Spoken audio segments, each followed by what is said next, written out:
Ang iyong galak, aking lakas, pangako mo'y yaman kong tunay.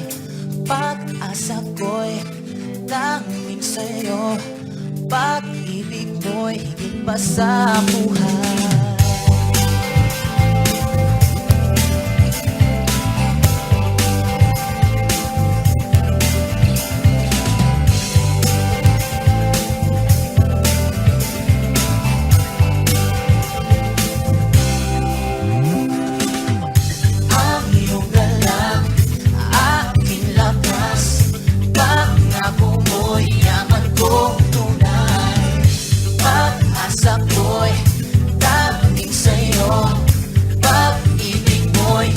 Sa buhay, ang pagkakataong ika'y kapiling ko, hindi pagpapalit sa pilak o ito.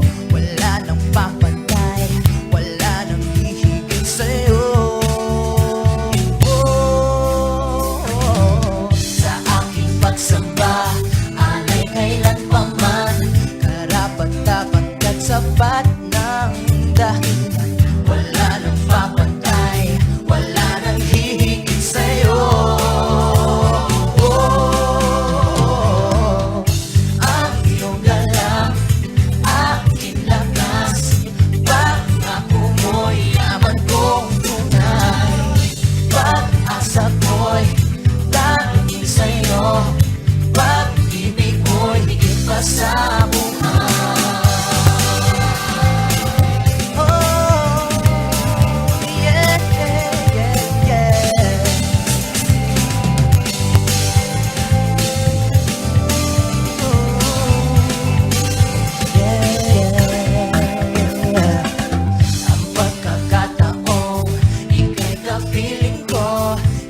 Pagpapalit sa pilak o ginto, wala nang papantay, wala nang hihigit sa'yo.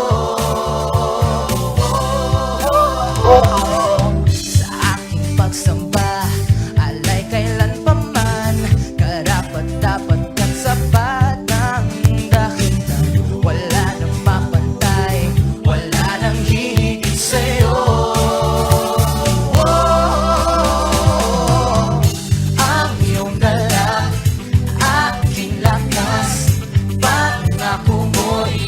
Kung tunay, pag-asa ko'y tanging sa'yo, pag-ibig mo'y higit pa sa buhay.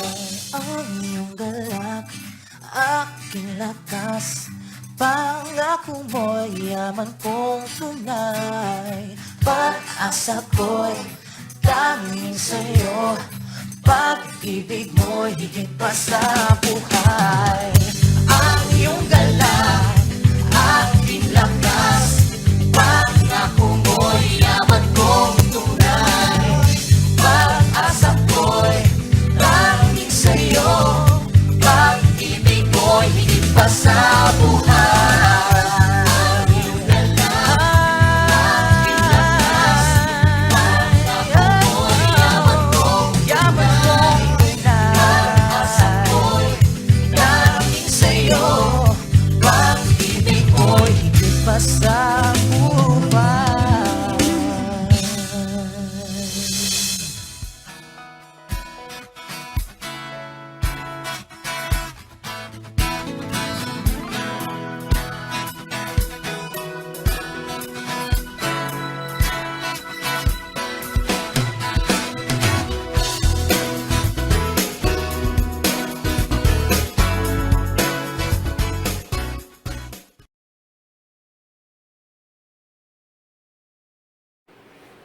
Isang mapagpalang gabi po sa ating lahat. Sa pangalan po ng ating Panginoong Hesus, welcome po sa gawain ng Panginoon sa IBD San Agustin Midweek Online Service. Ako po ang inyong kapatid, Ronaldin Basco, na magbabahagi ng salita ng Diyos. Sa pribilehiyo nga po na makalapit sa banal na harapan ng ating Panginoon upang makapagbahagi ng salita niya ng may tapang lakas dahil sa tulong ng ating Panginoon. Bago po yun, tayo po ay sumandaling yumukod at manalangin. Ang manaming Diyos, dakila sa lahat. Salamat po sa opportunity na ipinagkaloob mo sa akin. Sa oras na na ito na maibahagi ko ang salita sa bawat nakikinig sa online ngayon, Panginoon. Tunay nga, O Diyos, pakaligisin mo ang mga puso, ugasan mo ang mga puso, patawarin mo kami, Panginoon, sa lahat ng aming mga nagagawang kasalanan, mga naisip, nasabi o nagawa na sinasadya mo ng hindi. Hiningi po namin ang tawad sa oras na ito. Patuloy na maghari ka, Panginoon, sa buhay, puso at isipan ng bawat isa ng kikinig ng iyong salita. Panginoon, gamitin mo lamang ang aking labi, Panginoon, upang ang mga salita mo ay maibahagi namin ng may lakas, may tapang na nagmumula sa iyo. At patuloy na itago niyo po kami sa iyong likuran, ikaw patuloy na makita at maitaas sa buhay ng bawat isa. Father God, give us knowledge and wisdom upang maunawaan namin ang mga salita mo na pagbubulay-bulayan namin sa gabi ito. Salamat po. In Jesus' name we pray. Amen. Kamusta na po ang bawat isa sa atin? Nawa po lahat tayo ay nasa mabuting kalagayan sa tulong po ng ating Panginoon. Ang ating pong teksto sa oras na ito ay pinamagatan pong Intimacy with God by Finding Rest in the Face of Trials. Paano nga po ba tayo magkakaroon ng kapahingahan during the face of trials? In the face of, tuwing dumaranas po tayo ng pighatian o pagsubok, paano nga po ba natin mararanasan yung puso na merong kapanatagan sa tulong ng Panginoon? Ang ating pong Apostol Pablo ay isang patunay na meron siyang banal na pagkatakot sa Panginoon at pagsunod sa Panginoon na kahit nasa difficult situation po siya, ay nandoon pa rin yung kanyang kapayapaan. He still managed to find rest in the presence of the Lord. In the book of Acts, chapter 23, makikita po natin sa verse 1, sabi po dito, Paul stood before the Sanhedrin, addressed the council, and testified that he lived his life with a perfectly good conscience before God. Sabi nga po dyan, tumingin daw si Pablo sa kanila at sinabi, mga kapatid, namumuhay akong malinis ang buti sa harapan ng Diyos hanggang sa araw na ito. Amen? Tunay nga po nakahanga-hanga pananampalataya at pagtitiwala ng Apostol Pablo. Bakit nga po ba niya nasabi ang mga bagay na ito? Because dahil po ba siya ay perfectong tao? Hindi po. Kaya po niya nasabi ang mga bagay na ito dahil lamang po sa habag ng Panginoon at sa kanyang pananampalataya sa ating Panginoon. Tayo po, bawat isa sa atin, nakakagawa po tayo ng kamalian. Sabi nga po, nasa tiyan pa lamang tayo ng ating mga ina, meron na tayong kasalanan. Kaya, pinanganak po tayong makasalanan. Ngunit dahil sa dugo ng Panginoon, dahil sa pag-ibig niya sa atin, nililinis po niya tayo sa ating mga karumihan. At kine-claim din po natin na tayo ay nilinis na ng Panginoon.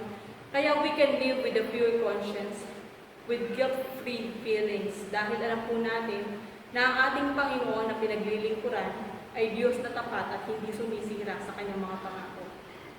Amen. Sabi po dito, when we place our trust in Jesus as our Savior and Lord, we receive the Holy Spirit who guide us towards a life of holiness. Si Apostle Paul po, nung siya ay na-encounter niya ang ating Panginoon, on that time, nakakilala po siya talaga sa Panginoon. Hinubad niya yung dati niyang pagkatao. Ang dati po niyang pagkatao, alam naman po natin kung ano yung naging past ni Paul. Talagang tinutugis niya yung mga sinagoga or yung mga taong nananampalataya sa Panginoon. Humingi pa nga po siya ng kasulatan para mapagtibay yung ginagawa niyang pagtugis sa mga taong may pagkakilala sa Panginoon. Dahil ang alam po niya, yun ang tama.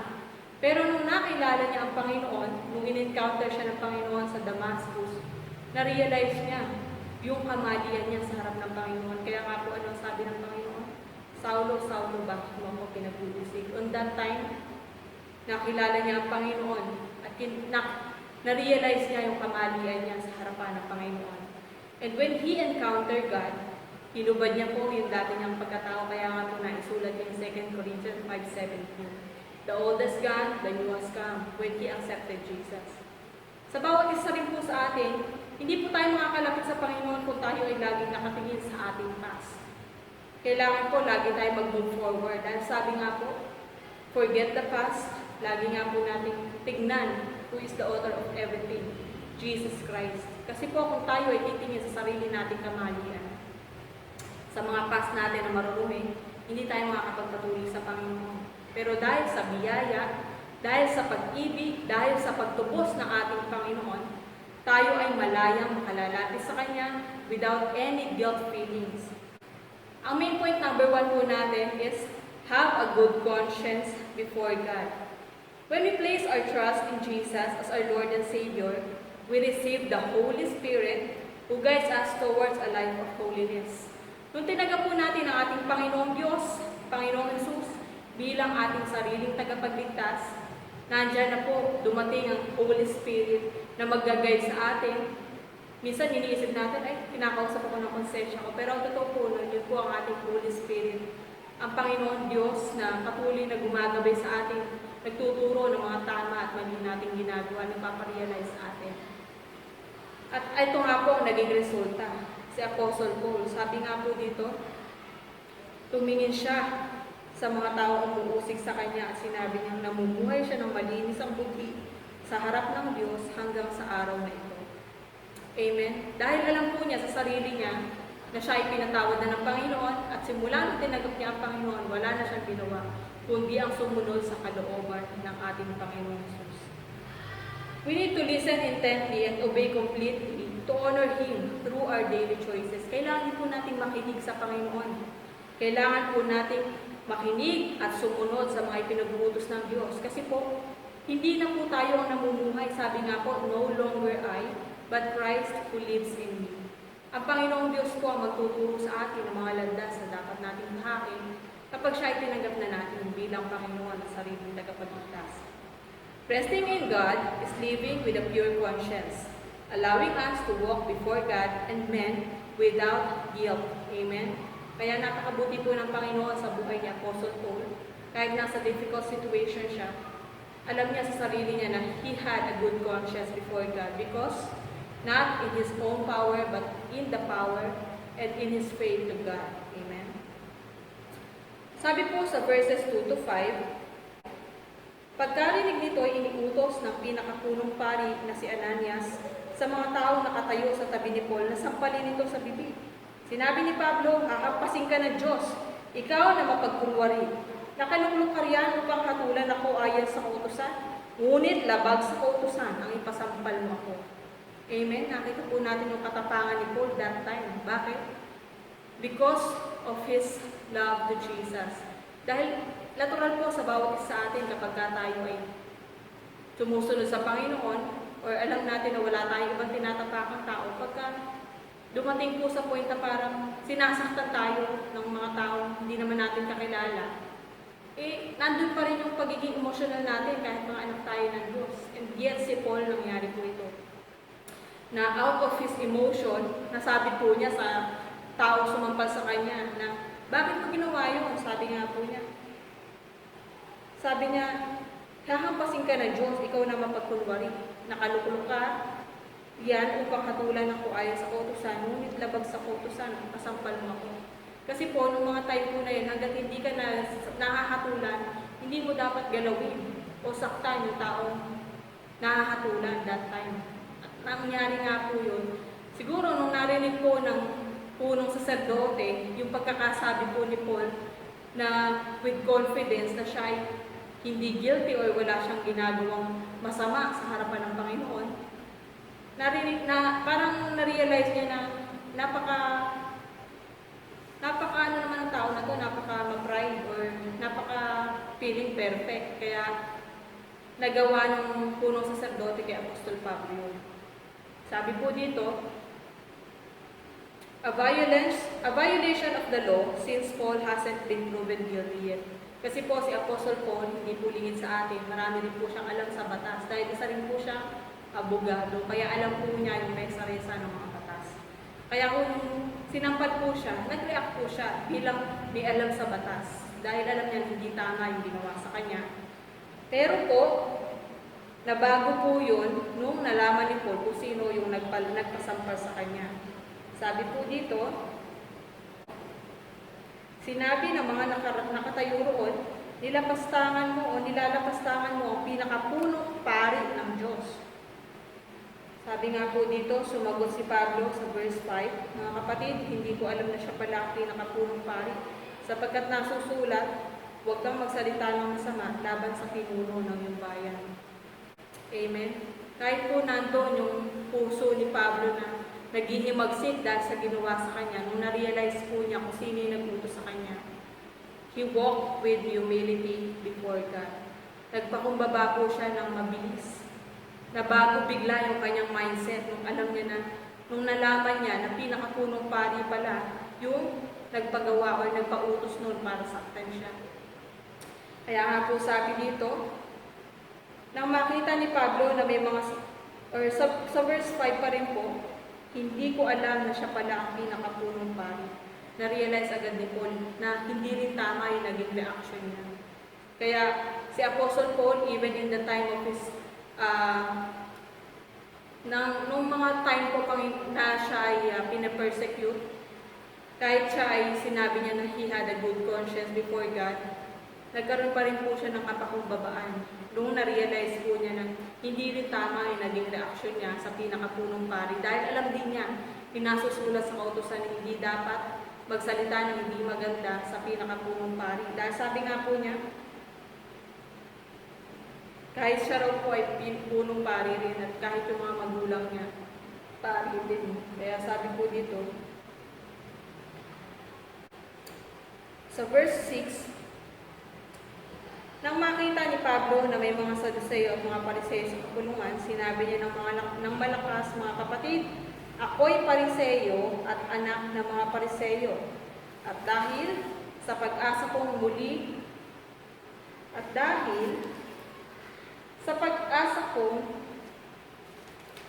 dahil sa pag-asa kong muling mabubuhay ang mga patay, kaya ako'y nililitis ngayon. Amen. Narinig po, or talagang sinadya ni Apostol Pablo na iparinig sa mga Saduceo at sa mga Pariseo kung bakit siya nandoon, kung bakit siya inuusig. Kadalasan po sa ating buhay, kailangan natin i-voice out kung bakit tayo nandoon sa sitwasyon na yon. Hindi ko naman po sinasabi maghimagsik tayo or i-defend natin ang ating sarili. Ngunit sa mabuting paraan, kailangan din po natin i-defend ang ating sarili. Bakit? Para maunawaan din po ng mga tao na naririnig kung bakit tayo nandoon sa sitwasyon na yun, para hindi din po tayo i-judge agad. Siguro po, iniisip ng iba, maraming kasalanan si Pablo, kaya siya pinag-uusig. Ngunit para hindi mag-penetrate yung mga ganong kaisipan, pinadilig niya sa mga tao na nasa paligid niya, sa mga Saduceo at Pariseo, kung bakit siya nandoon sa sitwasyon na yun. Sinabi nga po niya, nananalig siya na muling mabubuhay ang mga patay at muling magbabalik ang Panginoon. Kaya siya nandoon, hindi dahil sa makasalanan siya. Kaya ang mga Pariseo po kasi, naniniwala po sila na muling mabubuhay ang mga patay, muling pong babalik ang Panginoon. Ang mga Saduceo naman po ay hindi ganoon ang kanilang paniniwala. Kaya that time, nagkaroon po ng division, yung kanilang pananalig, yung kanilang dapat na i-judge kay Paul, nagkaroon po sila ng division. Sabi nga po doon, sabi nga po ng mga Pariseo, sa verse 7, nang sabihin nito ni Pablo, nagtalo-talo ang mga Pariseo at ang mga Saduceo at nahati ang kapulungan. Sapagkat naniniwala ang mga Saduceo na hindi na muling mabubuhay ang mga patay at walang anghel o espiritu. Subalit, ang mga Pariseo na may naniniwala sa lahat ng ito. At lumakas ang kanilang sigawan. Tumayo ang ilan sa mga tagapagturo ng kautusan, nakapanalig o kapanig ng mga Pariseo at malakas na tumutol. Wala kami makitang pagkakasala sa taong ito. Anong malay natin? Baka nga kinausap siya ng isang anghel o ng isang espiritu o isang anghel. Amen? Main point number 3 po, Paul received wisdom from God. Karunungan po na nagmumula sa Panginoon kung bakit nagawa ni Apostol Pablo yung mga bagay na yun, kung bakit siya naging malakas ang loob para iparinig kung bakit siya nandoon sa sitwasyon ng Panginoon na yun. Dahil po sa karunungan na nagmumula sa Panginoon. Sabi po dito, we should ask God for leading and make decision based on the information He provide us. Kailangan po, lalo na nasa difficult situation tayo, lagi po natin ihingin yung patnubay, yung karunungan ng Panginoon.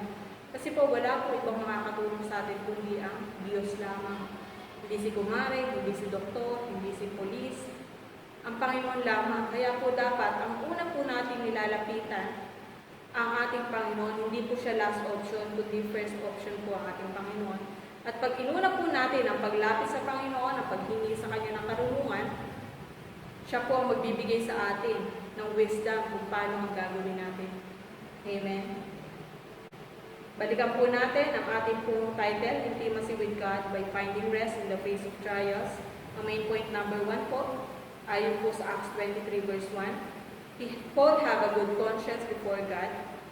Ang main point number 2 po, in the verses 2 to 5 of Acts 23, Paul walked with humility before God.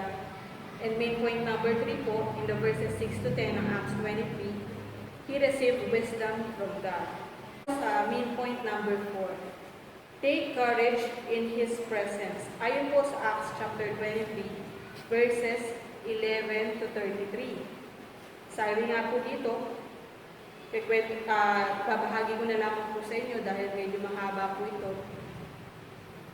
Nagpunta po ang mga taong umuusig kay Pablo ang mga Hudyo po. Sabi nga po dito, nagkasundo ang mga Hudyo na isumumpa sila, nagkaroon sila ng covenant na hindi sila kakain, hindi sila iinom hanggat hindi nila napapatay si Pablo. At dumating po yung time na nagkakasundo silang gano'n, narinig po ng pamangkin ni Pablo, anak ng kapatid niyang babae, yung pinag-uusapan nila. Kaya kung pumunta yung pamangkin ni Pablo kay Pablo doon sa kulungan at inihayag yung kanyang narinig na nagkasundo ang mga Hudyo na hindi sila kakain, hindi sila iinom hanggat hindi kanila napapatay. Ano nga po ang ginawa ni Pablo? Kinausap po niya yung kanyang pamangkin at sinabihan po niya na pumunta sa pinakapunong pinuno, nagpasama dun sa kawal upang samahan yung kanyang pamangkin at sabihin kung ano yung balak na masama sa kanya ng mga Hudyo.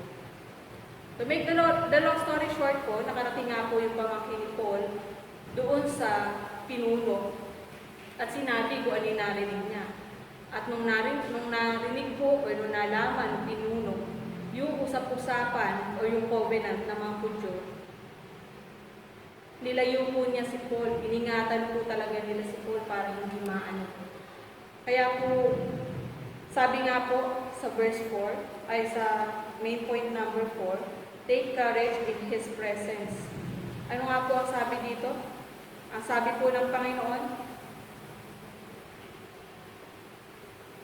be courageous, huwag kayong pabahala. Sinabi nga po ng Panginoon po. Sa Romans 8:28, makikita po natin ang pangako ng Diyos. Basahin nga po natin.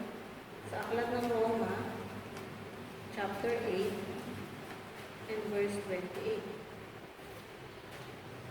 Ang sabi po dito, alam natin sa lahat ng bagay ay gumagawa ang Diyos para sa mabuti, kasama ang nagmamahal sa Kanya. Silang mga tinawag ayon sa Kanyang layunin. Amen? Bawat pangyayari po, mayroong purpose ang Diyos, hindi aksidente. Isipin po ba natin aksidente na narinig yung pamangkin ni Paul, yung usap-usapan ng mga Hudyo na masama para kay Paul? Hindi po, bawat pangyayari po niluloob ng Diyos ayon sa Kanyang kapahintulutan. Dahil meron pang purpose ang Panginoon sa buhay ni Apostle Paul. Sabi nga po ng Panginoon, the Lord stood at both sides and said, take courage. 40 of the Jewish religious leaders formed a conspiracy to neither eat nor drink until they have killed Paul. But God's protection is limitless. Amen? Our God's protection is limitless, our God's favor is limitless. Kaya ang marapat lamang po sa atin is pagtiwalaan natin yung mga pangako ng Panginoon. Even in the difficult situation, even akala po natin imposible na yung mga bagay, gagawa ang way ang Panginoon para tayo iligtas sa mahirap na sitwasyon. And yet, hindi po napahama ang ating Apostle Paul. Dahil nagtiwala siya sa mga salita at pangako ng Panginoon, take courage. Amen? And lastly, the main point number 5 is, wait for joy for and with Him. Maghintay po tayong lagi sa Panginoon sa Acts 23, verses 34 to 35. Ang sabi po dito, Pagkabasa sa sulat, tinanong ng gobernador si Pablo kung saang lalawigan siya nagmula. At nang malaman siya'y taga-Cilicia, kanyang sinabi, diringgin ko ang kaso mo pagdating ng mga nasasakta sa iyo, at pinabantayan niya si Pablo sa palasyo ng gobernador. Amen. Nagtagal siya, nag-wait siya sa Panginoon, pero nasa mabuti siyang sitwasyon. Hindi hinayaan ng Panginoon na siya ay mapahamak. Hindi hinayaan ng Panginoon na siya ay mamatay during that time. Kaya ang Panginoon po, laging on time. Basta ang susi lamang po, magtiwala tayo sa Kanya. Sabi nga po, have a good conscience before God, walk with humility before God, receive wisdom from God, take courage in His presence, and wait for joy and with Him. Maghintay po tayo na may galak. Dahil, sabi nga po, pag tayo naghihintay ng mayroong kagalakan, makasusunod po tayo ng assurance na hindi tayo bibigli ng Panginoon kahit gaano pa katagal yan. Ang sagot nga po ng Panginoon, yes, no, and wait. Yes, if it's time for you to be blessed, though hindi ibig sabihin hindi ka gustong pagpalain ng Panginoon, maybe it's time na kung pagpapalain naman niya is mapapahama ka, kaya ang sagot niya is no, and wait for the right time for the Lord. Kasi po, ang time na pinaka-the best ay yung ibibigay ng Panginoon. Amen? The key to a joyful Christian life is to rest in God for what He has done, what He is doing, and what He will do. No matter what you are facing right now, take courage and rest in Him. Pagtiwala po tayo sa Panginoon. Matatapos po ang pandemic na ito. Kung laloobin ng Diyos, magiging magbabalik normal ang lahat. Makakalabas na uli ang mga bata at matanda. Kung hindi naman po kalooban ng Diyos, ang pag-iingat ng Panginoon ang siyang sumating lahat. Basta ang pinakamaganda po sa buhay na ito, magtiwala po tayo sa Panginoon, manalangin, at patuloy na sundin ang kanyang kalooban. Pagpalain po tayo ng Diyos, sa Diyos po ang Panginoon. Tayo po'y manalangin. Aming Diyos, aming Ama, kami po ay nagpapasalamat sa iyo, sa iyong pag-ibig, sa iyong pagmamahal, sa iyong pag-iingat sa amin, sa iyong pagbibigay sa amin ng pagkakataon upang mapakinggan namin, aming Diyos, ang iyong mensahe na nais mong ipaabot sa amin upang kami ay magkaroon ng sigla at lakas. Kami, Panginoon, ay magkaroon ng encouragement upang kami ay makapagpatuloy sa panahong ito. Maraming salamat din, Panginoon, sa iyong anak na ginamit mo upang maging possible ang mga bagay na ito upang sa pamamagitan niya, Panginoon, may paabot mo sa amin ang iyong pagpapala. Ngayon, aming Diyos, pahintulutan mo ang iyong abang lingkod na sa pagtataas ng aking kamay sa pangalan ng aming Panginoong Hesus, matanggap ng iyong mga anak na ito ang iyong basbas at pagpapala. At ngayon, tanggapin nawa ninyong walang hanggang pagmamahal ng ating Diyos amang nasa langit, ang kaligtasang pinagkakaloob ng kanyang bugtong na anak na si Hesus, at ang banal na Espiritu na lagi ninyong makakasama simula sa gabing ito hanggang sa huling hininga ng inyong buhay. Ang lahat ng anak ng Diyos ay magsabi ng Amen, Amen, at Amen. Magandang gabi po, mga kapatid. God bless you all.